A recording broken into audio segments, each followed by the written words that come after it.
Bonjour, je m'appelle Renée Lacroix. Je vous invite à écouter les balados des apprentis sages.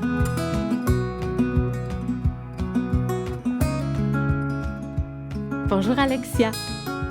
Allô, Comment ça va, ma belle? ça va bien, toi? Ça va bien, merci. Alexia, je suis vraiment contente de t'accueillir dans le balado.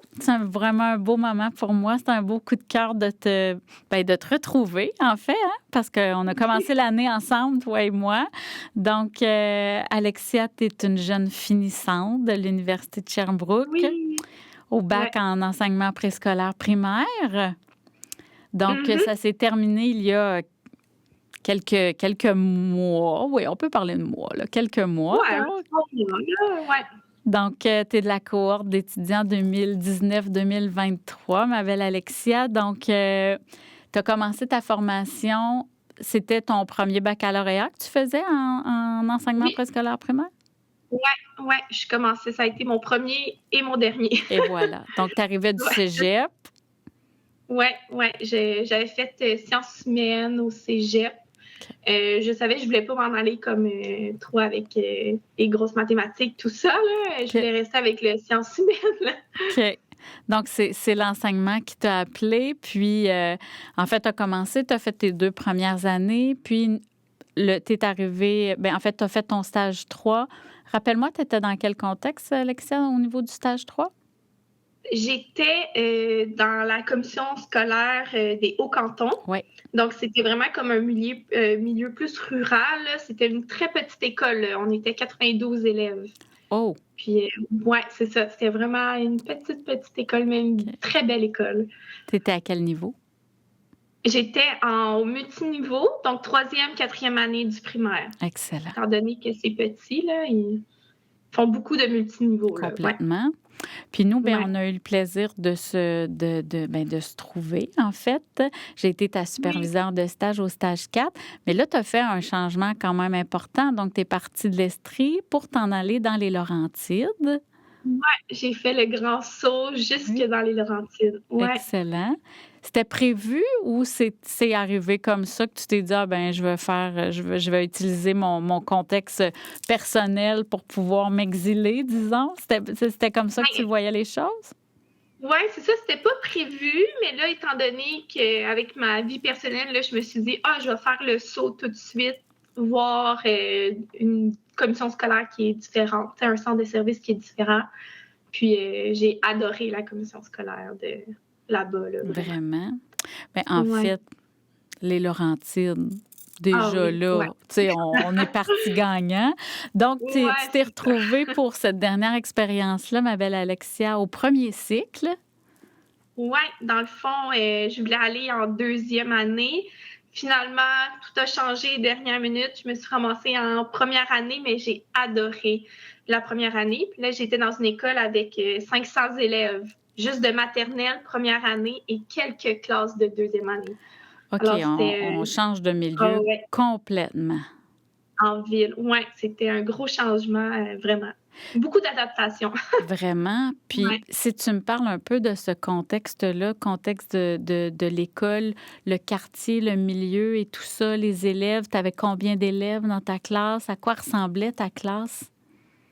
Ben, c'est sûr qu'on était, c'était une classe pleine, là, donc on avait 22 élèves, malgré les besoins particuliers qu'on avait, ben, on était peut-être à 26, 27 élèves, Oui. là, des fois avec les cotes, mais c'était une très grande école, donc une très grande équipe. Donc, c'est sûr, en arrivant en tant que stagiaire, j'étais la seule stagiaire de l'école.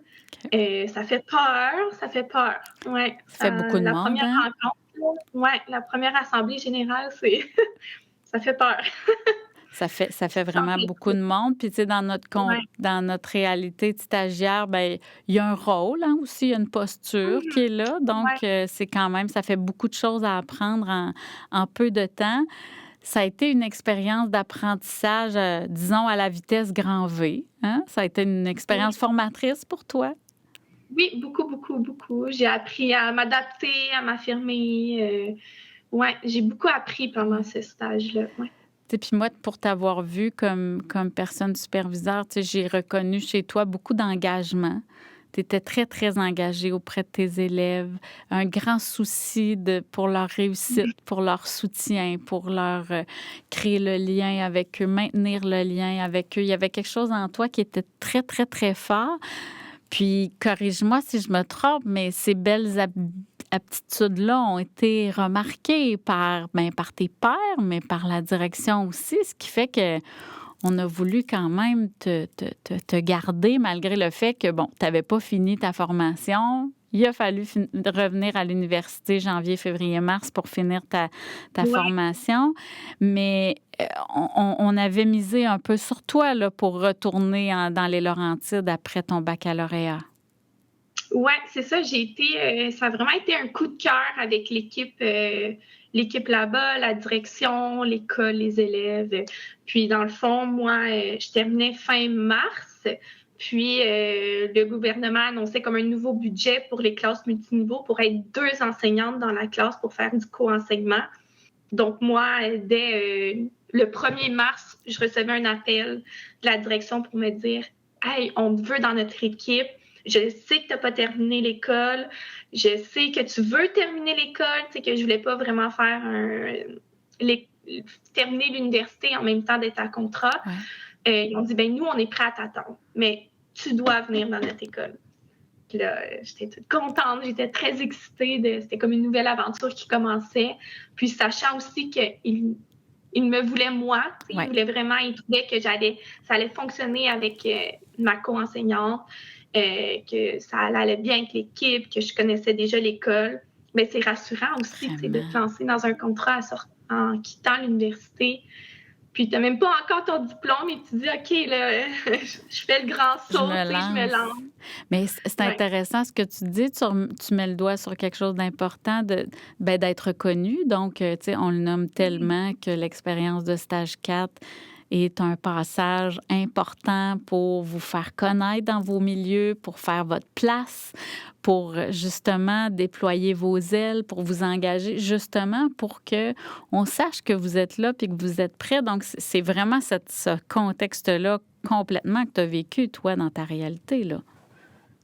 Oui, puis c'est rassurant aussi parce qu'avec tout ce qu'on voit un peu dans les nouvelles, sur les réseaux sociaux, il manque d'enseignants, mais tout le monde est un peu lancé partout. Puis tu ne sais pas s'il va y avoir quelqu'un qui va te rattraper. Puis là, tu te dis, OK, je dois moi-même construire le parachute pour être sûr qu'il sort à temps avant que je tombe.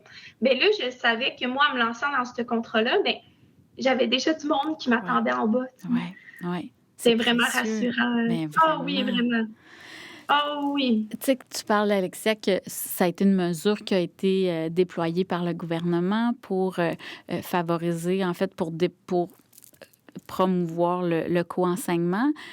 C'est quoi les habiletés qu'on a besoin pour co-enseigner avec un collègue ou une collègue à temps plein? Parce que c'est quand même une gestion, là. C'est une organisation qui est différente. Certains vont dire que c'est le contexte idéal, mais c'est quoi les aptitudes qu'on a besoin pour co-enseigner?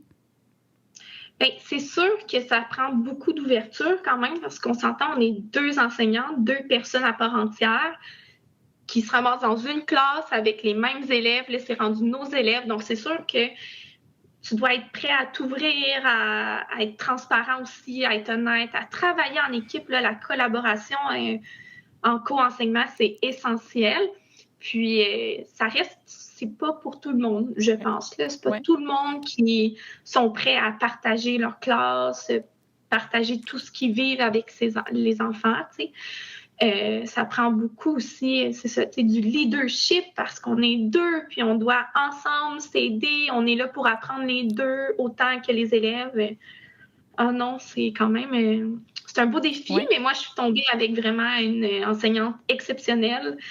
On s'entend vraiment bien. Puis c'est d'ailleurs elle qui avait fait la demande, là, voir à sa direction si elle pouvait avoir moi comme co-enseignante dans son groupe. Si tu parles d'ouverture, puis j'ai jamais co-enseigné, mais je peux m'imaginer que bien, dans ce contexte-là, je veux dire, le co-enseigner au primaire, mais je peux m'imaginer que ça prend aussi certainement un peu de vulnérabilité, hein, parce que là, Ah oui. on apprend, tu sais, dans l'action, là, donc, puis on a un témoin qui est là, donc ça peut Ouais, être formateur, justement, quand tu parles de leadership pour, justement, cheminer, réfléchir, grandir, évoluer. Mais, tu sais, on se montre aussi sous un angle un peu vulnérable parfois. On a des contextes, des fois, où est-ce qu'on se sent peut-être moins solide ou moins d'aplomb. Donc, certainement que exactement. ça doit demander une vulnérabilité importante. Ah oui, vraiment. Puis que aussi, ça arrive que c'est pas une bonne journée. Tu te Oui, réveilles, tu as eu des mauvaises nouvelles dans ta vie personnelle, oui, mais tu arrives à l'école, là, tu n'as pas juste à faire face à tes élèves, tu as aussi oui, l'autre enseignante qui est avec toi que tu dois te dire: «Hey, regarde, oui, ça va pas cette semaine». C'est oui. d'être justement à montrer un peu sa sensibilité, à une à une adulte Oui. autre que toi-même, là. Ouais.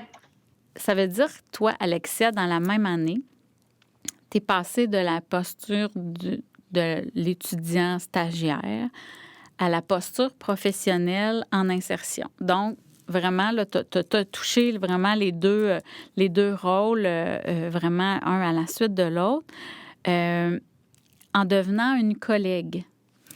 Qu'est-ce que tu as constaté sur justement cette réalité-là d'insertion? Tantôt, tu parlais d'un parachute, tu parlais d'avoir des collègues qui sont là. C'était quoi ton observation que tu as vue dans le milieu comme jeune enseignante professionnelle? Ben, c'est sûr au début c'est pas facile, hein. C'est un milieu vraiment, c'est pas facile. C'est rempli de défis, de montagnes et d'arc-en-ciel aussi, tu sais, on vit Oui, des belles choses. Hem, mais je me suis rendu compte comment c'était essentiel d'être doux envers soi-même, mais aussi envers les autres, tu sais, de se dire que, on est des humains, là. oui, Puis c'est important qu'entre nous, on se protège, on s'aide, on fasse attention l'une à l'autre ou l'un à l'autre. Puis c'est vraiment ce que je me suis rendu compte, c'est j'ai développé cette sensibilité. Je l'avais déjà beaucoup, là, oui, mais en faisant du co-enseignement, je trouve que je l'ai beaucoup développé. Puis je me suis rendu compte aussi comment c'était essentiel. Tu ne peux pas être enseignante si tu es tout seul dans ton local tout le temps avec tes élèves. Nos collègues, là, c'est nos piliers dans ce domaine-là, oui, euh, autant côté personnel, tu sais, dans le sens qu'ils sont là pour nous écouter, mais ils sont là pour nous former aussi. On peut apprendre, puis il faut s'entraider, sinon tu vas toujours avoir l'eau au cou un peu là, et oui. avoir l'impression de nager un peu dans le vide, tandis que là, quand tu développes ce lien-là avec les collègues, on s'entraide, on est là l'une pour l'autre ou l'un pour l'autre, on se rend compte que c'est plus facile à nager à travers Oui, cet océan-là oui, oui, oui, d'école, de changement, d'adaptation oui, d'élèves, de besoins de. oui. Parce que, tu sais, on va se le dire, Alexa, tu le dis, hein, c'est quand même demandant. La réalité du milieu est demandante. Le contexte aussi, le fait qu'on ait peu d'expérience est demandant aussi. Tu as vu des collègues dans ton cercle rapproché qui ont vécu des difficultés, des embûches. Comment tu as vécu ça, toi, à côté, comme personne qui essaie de soutenir, mais qui est aussi en précarité? Donc, tu n'es peut-être pas le maillon le plus solide dans le sens que tu commences, toi aussi, voyant des collègues avec qui tu as développé des relations, une amitié. Comment tu as vécu ça, le fait de voir quelqu'un, on va dire l'expression, là, tomber au combat? Comment on se sent comme jeune enseignante qu'on arrive dans ce milieu-là en même temps? On dirait qu'il y a comme plein d'images qui sont présentes lorsque je t'en parle. Bien, j'avais entendu parler du 25 des enseignants qui quittent après 5 ans sur le marché du travail. Puis là, je l'ai vécu avec plusieurs de mes collègues, de mes amis dans d'autres centres de services qui ont tombé justement au combat par manque de ressources, parce que c'est des enseignantes exceptionnelles, c'est des femmes fortes, vraiment avec débordante d'amour, de créativité, super, vraiment des bonnes et des belles personnes qui pouvaient offrir beaucoup, mais que malheureusement, personne ne les a rattrapés. Ouais. Quand ils tombaient, quand ils demandaient de l'aide, il y avait personne autant. Il manquait de ressources, il y avait trop de besoins. Les classes, des fois, dans le classement des classes, on se dit, OK, elle est capable d'en prendre, on va lui en donner plus, mais la vie, parfois, fait que non, cette année, je ne suis pas capable d'en prendre. Ouais. Puis, tu te rends compte que même si c'est tes amis, t'es là, ben ça reste qu'ils tombent, puis il n'y a vraiment personne pour les rattraper. Puis, c'est pas facile parce que tu te rends c'est tu sais, les enfants, là, nos élèves, c'est des enfants en bas de 10 ans, 11 ans. Ouais. Ils sont tout petits, là. Puis, on a besoin d'enseignantes et d'enseignants extraordinaires, là, parce qu'on n'a pas une génération facile. Ils ont vécu beaucoup de choses, les enfants, avec la pandémie et tout. Puis, on a besoin de ces enseignants-là, mais par manque d'argent, c'est niaiseux, là. On est dans un contexte humain, mais par manque d'argent, de ressources, on décide, on va la laisser tomber, puis on va la remplacer par quelqu'un d'autre. Ouais. Ah, elle a tombé ici, on va la remplacer par quelqu'un d'autre. Mais là, c'est la 4e enseignante qui passe dans cette classe-là. Ouais. Les enfants ont 6 ans, tu sais. Oui, oui. Oui. Puis ça, c'est quelque chose qu'on entend beaucoup. Là, on va entendre ça souvent, le manque de ressources, le manque de ressources. Puis ça fait comme un peu si on devient qu'avoir un peu la sourde oreille de dire, ben oui, le manque de ressources, le manque de ressources. Mais ce qui me touche dans ce que tu dis, c'est que toi, le manque de ressources, il y a un... Il porte un nom, là, parce que tu connais quelqu'un près de toi qui, à cause justement de ce manque de ressources-là, toi, tu vois de l'intérieur tout l'effet que ça l'amène. On devient, je veux dire, humainement touché, évidemment. J'essaie de m'imaginer, on dirait que je fais de la projection, puis j'essaie de te voir, toi, comme jeune enseignante, quand tu vois quelqu'un qui tombe au combat, qu'est-ce qui roule dans ta tête, là, de dire, mon Dieu, qu'est-ce que je dois faire? Je veux pas vivre ça. Comment je dois procéder? Il me semble que ça doit rouler vite dans notre tête, là. Puis quand c'est quelqu'un qu'on apprécie en plus, là, il y a quelque chose d'amitié. De là, il y a de la relation qui est là. Donc, ça doit être exigeant, demandant, touchant même. Oui, ça fait peur. Ouais.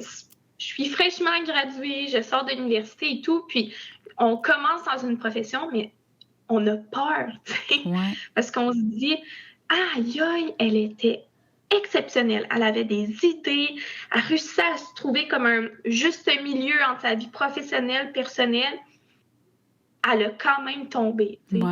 Ouais. Là, tu te dis, là, comme moi, je la voyais sur un piédestal, tout ça. Autant, j'ai un de mes amis aussi que c'est arrivé, puis il était tellement bon. Puis là, tu te dis, là, moi, je me trouve pas aussi bon qu'eux, mais eux sont tombés. Donc là, tu te dis, hey boy, qu'est-ce qui va m'arriver à moi? Est-ce que je vais être capable? Est-ce que je vais faire partie du 25 Est-ce que moi, si je vais pas bien, y a-t-il quelqu'un qui me rattrape en bas? Est-ce que... Tu sais, là, j'ai un groupe exceptionnel, mais l'année prochaine, je ne sais pas où est-ce que je m'en vais. Si j'ai des besoins particuliers, j'ai aucune ressource, mais comment je vais faire? Est-ce que il n'y a pas de formation? À côtoyer des gens qui ont vécu, disons, un passage difficile, est-ce que tu as mis des choses en place dans ta réalité, justement, pour protéger cet équilibre-là, pour prendre soin de toi? Est-ce que le fait de les voir, est-ce qu'il y a eu un reflet chez toi de dire « ça, je vais peut-être essayer de le mettre en place », des moyens ou de la prévention? Ou... c'est sûr que le fameux laisser aller, je l'ai mis davantage en action, là, de se dire que nous, en tant qu'enseignants, ta liste là, que tu as à faire à chaque jour, elle n'est jamais finie. Elle pourrait être à l'infini, elle ne sera jamais terminée, que tu restes toute la nuit à l'école, ça va être jamais terminé. Est-ce que là, c'est de se questionner, ça va changer quelque chose? Est-ce que ça va vraiment changer quelque chose? Autant pour moi que les élèves, des fois, non. C'est une pression qu'on se met, puis de se dire, je dois laisser ça aller. Ça va être ça. Puis si ma planification, ça se passe un peu tout croche, j'irai au plan B, au plan C, au plan D, puis ça va être ça. aussi de se mettre un peu cette distance-là, de se dire, ben je dois laisser aller. Puis de l'accepter aussi parce que ça fait de la peine, parce qu'on veut tellement donner en tant qu'enseignant, on veut tellement les aider, on veut tellement être là. Là, de se dire, ben je peux pas tout le temps être là, je dois me protéger moi-même parfois. Ça, c'est quelque chose que moi, j'ai mis en place. Puis aussi, de ne pas rester tout seul, tu sais, d'aller chercher de l'aide. Quand je vis une petite difficulté, ben je me gêne pas d'aller cogner, voir ma collègue et dire « Hey, toi, tu ferais quoi si tu étais à ma place? Comment peux-tu m'aider? Peux-tu me donner des conseils? » De ne pas se gêner. Souvent, là, on a appris ça à l'université, là, mais que les jeunes enseignants, ils restent souvent dans leur local, sont moins portés à aller demander de l'aide parce qu'ils ont peur d'avoir l'air faible. Mais c'est pas avoir l'air faible, c'est un métier demandant, puis c'est correct d'aller demander de l'aide. Oui. C'est intéressant ce que tu dis, Alexa, parce que honnêtement, je pense que c'est la parole que j'entends la plus souvent de la part des novices, des jeunes enseignants en insertion professionnelle, où est-ce que soit qu'ils disent, ben moi, je ne l'ai pas fait que tu devrais le faire, ou je me rends compte de la plus-value justement d'échanger, de discuter, d'apprendre collectivement. On travaille dans un métier très collectif. Donc, il me semble que cet apprentissage-là, il peut se poursuivre. On vous fait travailler à l'université collectivement, beaucoup en équipe.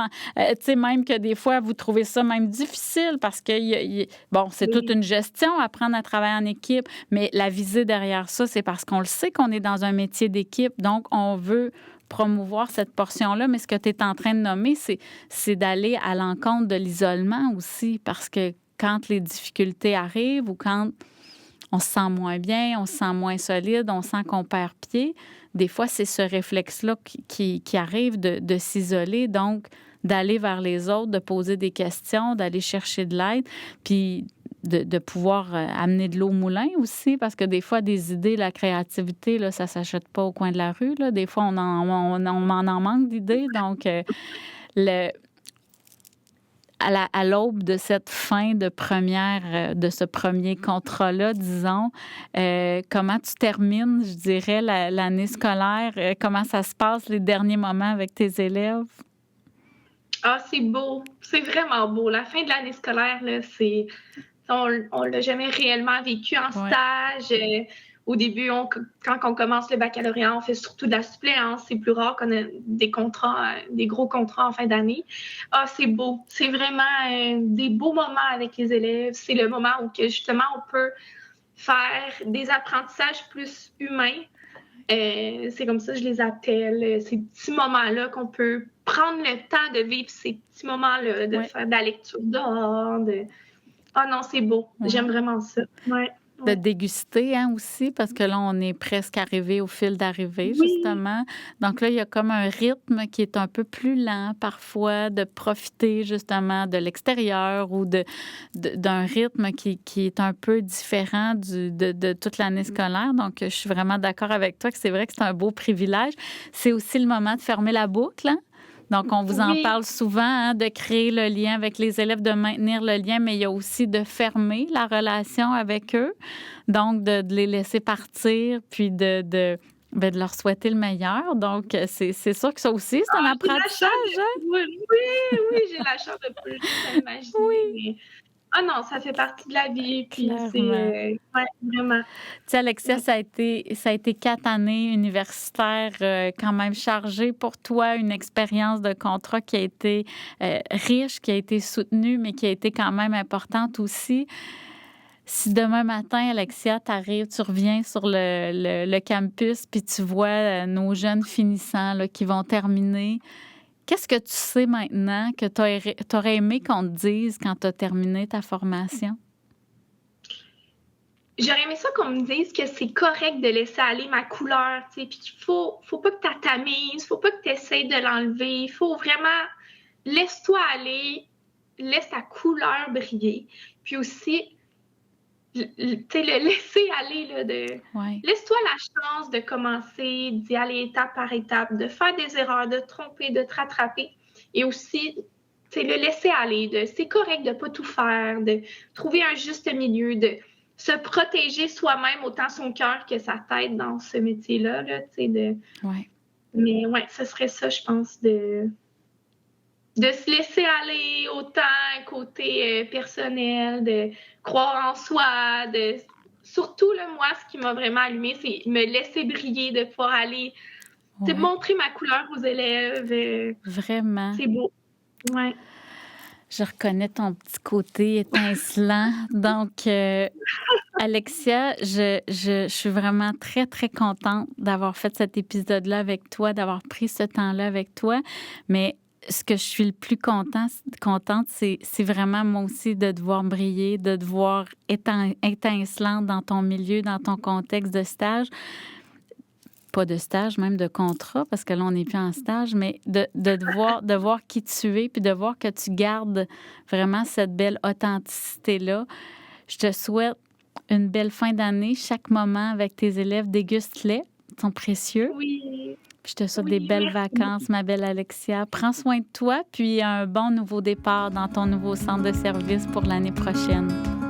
Ah, merci, Renée. À bientôt. Bye, Alexia. Bye.